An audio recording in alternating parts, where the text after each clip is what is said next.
स्वतंत्र भारत की 75वीं वर्षगांठ आजादी के अमृत महोत्सव के उपलक्ष्य में बूढ़ा तालाब गार्डन तथा राम मंदिर वीआईपी रोड रायपुर में भारत तिब्बत सीमा पुलिस बल के पाइप बैंड प्लाटून प्रदर्शन का आयोजन किया गया।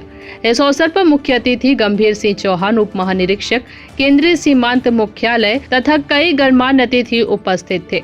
उक्त कार्यक्रम को स्थानीय शहर के नागरिकों, महिला एवं बच्चों द्वारा भरपूर जोश एवं उमंग के साथ बड़ी संख्या में देखा गया तथा सभी ने भारत तिब्बत सीमा पुलिस बल की ओर से आयोजित किए जा रहे पाइप बैंड प्लाटून प्रदर्शन का भरपूर लुत्फ उठाया। इस कॉन्सर्ट की प्रशंसा करते हुए गंभीर सिंह चौहान, उप महानिरीक्षक केंद्रीय सीमांत मुख्यालय भोपाल ने कहा कि इस प्रकार के देशभक्ति से भरे कार्यक्रम लगातार आयोजित होना चाहिए तथा पाइप बैंड प्लाटून प्रदर्शन का आयोजन करने वाले सभी पदाधिकारियों को बधाई दी। इस अवसर पर प्रेम सिंह मीणा, सहायक सेनानी एवं अन्य गणमान्य नागरिक, महिलाएं उपस्थित थी।